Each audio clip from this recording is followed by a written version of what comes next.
નમસ્કાર વિદ્યાર્થી મિત્રો, આજે સમાંતર શ્રેણીમાં વધુ થોડાક દાખલાઓ જોઈએ. આપણે n-મું પદના સૂત્રની રીતની વાત કરતા હતા. ફરીવાર યાદ કરી લઈએ. n-મું પદ શોધવાનું સૂત્ર તો કે n બરાબર a plus n-1 કૌંસની બહાર d. આ n-મું પદ શોધવાનું સૂત્ર છે. હવે આમાં આપણે દાખલા ગણવાના છે. યાદ કરી લો વિદ્યાર્થી મિત્રો. ભાઈ n-મું પદ શોધવાનું સૂત્ર an બરાબર a plus n-1 કૌંસની બહાર d. હાલ હવે ઉદાહરણ 6 ની આપણે ચર્ચા કરવી છે. ઉદાહરણ 6 ની રકમ જાણે એમ છે કે ચકાસો કે 301 એ 5 11 17 23 આવી એક સમાંતર શ્રેણી આપી છે. આ સંખ્યાની યાદીનું કોઈ પણ પદ છે કે નહીં. હવે આપણે એવું ચકાસવાનું છે કે આ 5 11 17 23 એમ આગળ ચાલતા જઈએ તો આગળ શ્રેણીમાં કે 301 પદ આવવાનું છે, અને જો આ પદ આવવાનું હોય તો એ કેટલામું પદ હશે એ આપણે ચકાસવાનું છે. તો જોઈએ. તો સૌપ્રથમ પહેલા તો આપણે આ દાખલાની અંદર આપણે n ગોતવાનું છે. શું ગોતવાનું છે? n. એટલા મૂળ પદ નથી ગોતવાનું. એટલા મૂળ પદ ગોતવાનું હોય તો an શોધવાનું હોય. પણ આમાં 301 છે કે નહીં? કાલે એક આવો દાખલો ગણ્યો તો જોઈએ આપણે. તો પહેલા તો આપણે ચકાસવાનું, જ્યારે આ રીતનું હોય તો આપેલ શ્રેણી 301 એનું પદ છે કે નહીં. તો આપણે જોઈએ આ દાખલાની અંદર. અહીં કરીને દાખલાની આપણે શરૂઆત કરીશું. તો કે અહીં ચાલો તો કે તરત આપણે લખી શકીએ કે અહીંયા a બરાબર કેટલા છે? તો કે પ્રથમ પદ 5. d બરાબર બીજા પદમાંથી પહેલું પદ બાદ કરો, 11 ઓછા 5. 11 માંથી 5 જાય તો કેટલા વધશે? 6. આ સામાન્ય તફાવત આપણને મળ્યો. હવે તો કે આપણે કેટલામું 301 આ શ્રેણીનું પદ છે કે નહીં ચકાસવાનું છે. એટલા માટે આપણે an બરાબર શું લેશું? 301. આ ખાસ કાળજી રાખજો. આપણે an બરાબર શું લેશું? 301.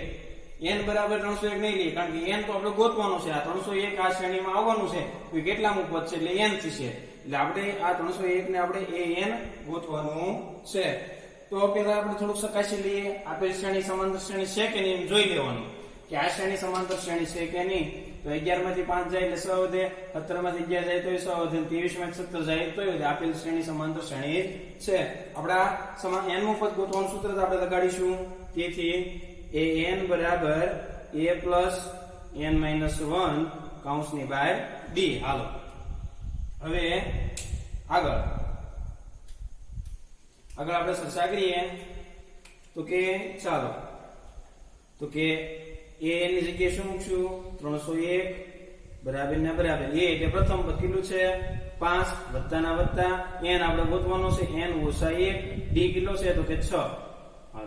મૂકી દીધું. આગળ સ્ટેપ ચલાવીએ. તો કે આ 301 એમ નામ રાખી. કાલે વાત કરી હતી એમ પ્રમાણે બરાબર ની ઓલી સાઈડ 5 છે એ બરાબર ની આ સાઈડ આવે તો કેવા થઈ જશે? ઓછા 5 બરાબર આ એમ નામ રહેશે. n ઓછા 1 કૌંસની બહાર 6. હાલો હવે આપણે બધા જાણીએ 301 માંથી 5 જાય તો 296 વધશે. કેટલા વધશે? 296 બરાબર n ઓછા 1 કૌંસની બહાર 6. ખૂબ સરળ અને સિમ્પલ દાખલો છે. વ્યવસ્થિત સામાન્ય સાદુરૂપ પદ આપવાનું છે. સ્ટેપ બાય સ્ટેપ ખાસ કાળજી રાખવાની ભાઈ. હવે તો કે આ 296 છે. હવે હું આ n ઓછા 1 ને સૂત્રનો કરતા બનાવું. ગઈકાલે પણ આપણે આમ જ સાદુરૂપ આપ્યું તો આ n ઓછા 1 ને સૂત્રનો કરતા બનાવવું. તો આ 6 ક્યાં આવી જશે? 296 ના છેદમાં 6 જતા રહેશે. હવે શું કરવાનું? તો કે 296 ભાગ્યા 6 કરી નાખવાનો. તો કે 6 એકાનો ઘડિયો બોલીએ તો કે 6 પંચા 30 થાય. એટલે 6 24. 29 માં 4 જાય કેટલા વધશે? 5. હવે ઉપરથી ઉતાર્યા 6. હવે 6 ના ઘડિયામાં જોજો. 6 પંચા 30, 60 36, 6 42, 6 48, 6 9 56, 6 દાન 60. એટલે 6 9 56 આવશે. 56 માં 56 જાય 2 વધે. ભાગનો એટલે પોઈન્ટ મૂકીને 0. હવે તો કે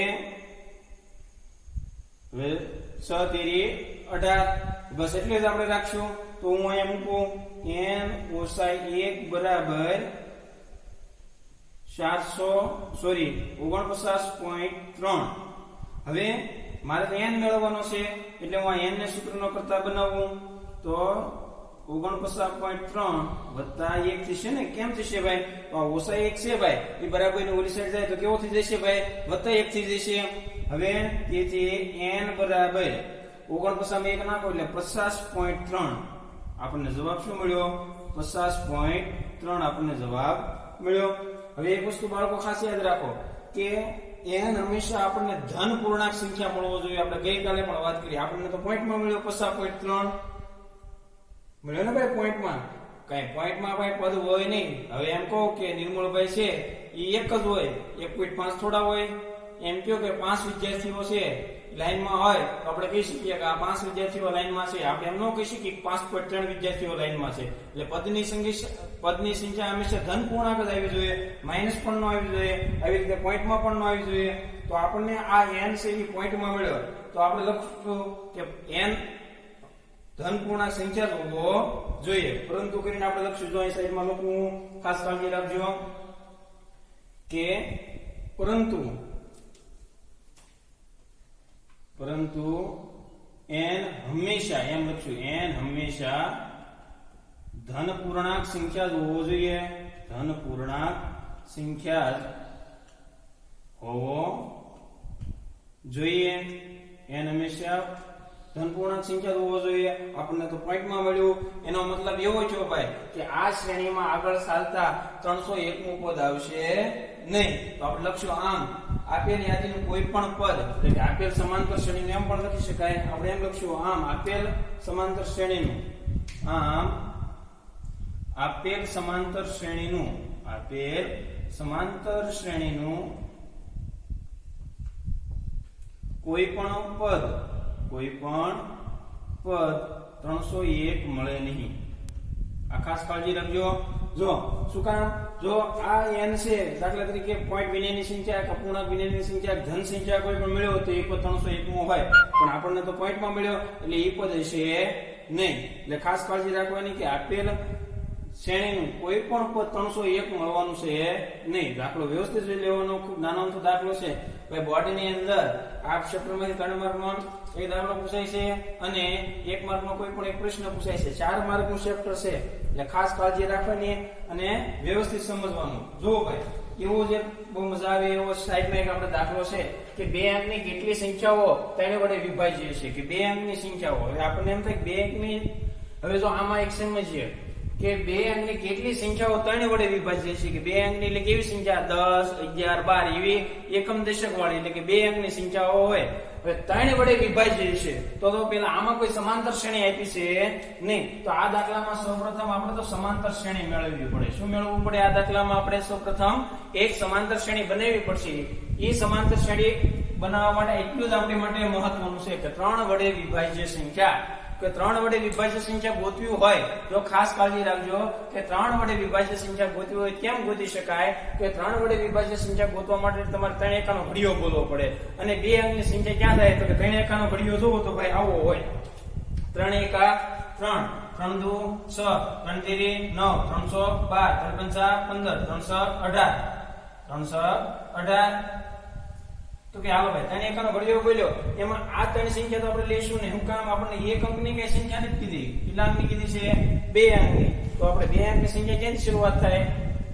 તો કે 12, 15, 18, 12 થી શરૂઆત થાય. તો આપણે સમાંતર શ્રેણી પહેલા લખવી પડે. આપણે સૌપ્રથમ શું લખવું પડે? એની સમાંતર શ્રેણી. તો આપણે લખીએ અહીં 3 વડે વિભાજ્ય સંખ્યાઓ, 3 વડે વિભાજ્ય સંખ્યાઓ. હાલો ભાઈ 3 વડે વિભાજ્ય સંખ્યાઓ કઈ કઈ થશે? તો 12 થી શરૂઆત થાય. આપણે લખીએ 1, 3, 6, 12 અને 5, 15, 3, 18. આમ 2 અંકની સંખ્યા 99 સુધી જ આવે. હાલો ભાઈ 2 અંકની સંખ્યા 99 આવે. હવે કોઈ પણ સંખ્યા કે અહીં એમ કે 2 વડે વિભાજ્ય હોય એવી 2 અંકની સંખ્યાઓ કે તો પણ આપણે ગોતી શકીએ. 4 વડે, 5 વડે, કોઈ પણ કે 2 અંકની કે તો એનો ઘડિયો જ બોલવાનો. 3 અંકની હોય તો એ આવી કહી શકાય. તો હાલો ભાઈ આ શ્રેણી અનંત શ્રેણી નહીં છે, કારણ કે 99 એ 2 અંકની સંખ્યા પૂરી થઈ જાય. 99 પછીની સંખ્યા કઈ આવે? 100 આવી તો 3 અંકની થઈ જાય. તો કે આપણે જોવું પડે છેલ્લી સંખ્યા કઈ થશે? તો કે 99 થશે. આપણે કેમ ખબર પડે? એ ગોતવા માટે તો કે હાલો 2 અંકની છેલ્લી સંખ્યા 99 છે અને કેટલા વડે વિભાજ્ય કીધું છે? 3 વડે. તો કે 3 વડે ભાંગી નાખો. ના તો આપણે બધા જાણીએ છીએ 3 તેરી 9, જવાબ 0, ઉપરથી ઉતારે 9, 3 તેરી 9, શેષ કે મળી 0 મળી, તો શેષ 0 મળે તો છેલ્લી સંખ્યા કઈ થશે ભાઈ 33. અહીંયા સમાંતર શ્રેણી આ પૂરી થઈ ગઈ. આવી શ્રેણી બનતી હોય જે સમાંતર શ્રેણી પૂરી થતી હોય, ખાસ કાળજી રાખજો કે જે સમાંતર શ્રેણી પૂરી થતી હોય એવી સમાંતર શ્રેણીને કેવી સમાંતર શ્રેણી કહેવામાં આવે છે? તો કે એવી સમાંતર શ્રેણીને શાંત સમાંતર શ્રેણી કહેવામાં આવે છે. તો વિદ્યાર્થી મિત્રો ભાઈ ખાસ સમજાણું ને કે બે અંકની કેટલી સંખ્યાઓ તેને વડે વિભાજ્ય હોય તો આપણે એની સમાંતર શ્રેણી બનાવવાની. તો કે બે અંકની તેને વડે વિભાજ્ય સંખ્યાઓ કઈ કઈ હોય? તો કે 12, 15, 18 અને 33. 12 થી શરૂ થાય, ત્રણ એકાન ઘડિયો બોલવાનો ભાઈ. હવે તો કે ક્યાં પૂરી થઈ જાય? 33 છે, કારણ કે 33 તેરી 99 થાય. તો કે 33 તેરી 99 થાય તો પૂરી ક્યાં થશે? 99 થશે. અહીંયા ભૂલથી મારે 33 લખવાના, અહીં લખવાનું શું ભાઈ? આપણે 99 એ પૂરી થાય છે. હાલો, તો કે હવે તો આપણે આ 12 થી લઈને 99 ની ત્રણ વડે વિભાજ્ય સંખ્યા ગોતવાની છે. એવી કેટલી સંખ્યાઓ હોય એટલે ટૂંકમાં આપણે એમ ગોતવાનો છે. હવે આપણા દાખલાની શરૂઆત. તો કે હાલો ભાઈ a બરાબર, તો કે પ્રથમ પદ કેટલું છે? આ શ્રેણીનું 12. હાલો d બરાબર, તો કે 15 માંથી 12 જાય એટલે 3 જ મળે, તો આપણને ખબર જ છે. હવે ગોતવાનું છે આપણે, તો કે n ગોતવાનો છે. પણ અહીંયા છેલ્લું પદ આપ્યું છે, જેને છેલ્લું પદ આપ્યું હોય જો an છે એને છેલ્લું પદ કહેવાય. શું કહેવાય? n નું પદ કહેવામાં આવે છે, છેલ્લું પદ કહેવામાં આવે. છેલ્લું પદની બીજી પણ સંખ્યા બીજા સંકેત વડે પણ દર્શાવાય. છેલ્લા પદની બીજી સંખ્યા કઈ છે? તો કે ભાઈ l ને પણ છેલ્લા પદ વડે દર્શાવી શકાય છે. છેલ્લા પદના આવા બે સંકેતો છે. હાલો હવે આપણે આગળ દાખલો જોઈએ. હાલો હવે શું થાય? તો કે આપણે n માં પદ વાળું સૂત્ર મૂકીએ. an બરાબર a n - 1 કૌંસની બહાર d. હવે તો કે an તો આપણે છેલ્લું પદ લઈ લેવાનું. હાલો તો અહીં હું લખી નાખું કે અહીં આપણે an બરાબર શું લીધેલું છે? an બરાબર આપણે લીધું છે 99. તો હું અહીંયા લખું, તેથી an ની જગ્યાએ આપણે 99 બરાબર. હાલો a કેટલા છે? તો કે 12 વત્તા n તો આપણે ગોતવાનો છે. ઓછા 1 એમ નામ. b કેટલો મળ્યો છે આપણને? તો કે 3. હાલો આગળ જેમ આગળના દાખલામાં કર્યું તો એમ 99 એમ નામ રહી ગયા. આ બરાબર ની ઓલી સાઈડ 12 છે, આ સાઈડ લાવો તો -12 થશે. બરાબર n ઓછા 1 કૌંસની બહાર 3. હવે 99 માંથી 12 જાય તો કેટલા વધશે ભાઈ? 99 માંથી 12 જાય તો 87 વધે. બરોબર, 99 માંથી 12 જશે તો કેટલા વધવાના છે ભાઈ? 87 વધવાના છે. જો 9 માંથી 2 છે 7, 9 માંથી 1 જાય તો 8, 87 ગયા. 87 બરાબર હું લખી નાખું n ઓછા 1 કૌંસની બહાર 3. હવે આગળ દાખલો ચલાવીએ. તો કે n ઓછા 1 નું સૂત્રનો કરતા બનાવવું.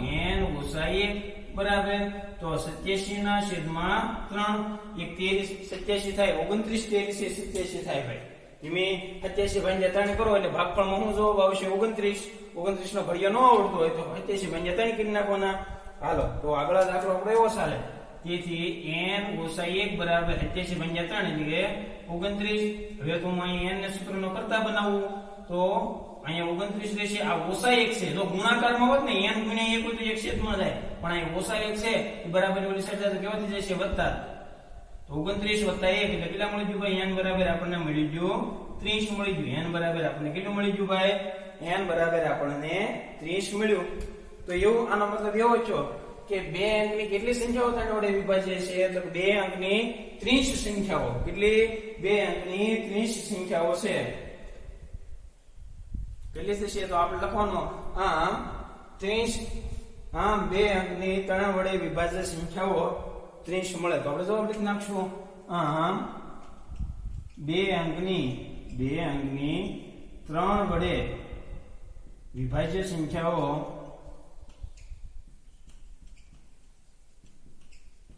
30 મળે. જો આપણો દાખલો પૂરો થઈ ગયો. બંને દાખલા એકદમ સરળ છે. આવી રીતના દાખલા સ્વાધ્યાયમાં જોઈજો ભાઈ અને વ્યવસ્થિત આને ગણતા જઈજો. હવે મળીશું આપણે આવતા વર્ગની અંદર.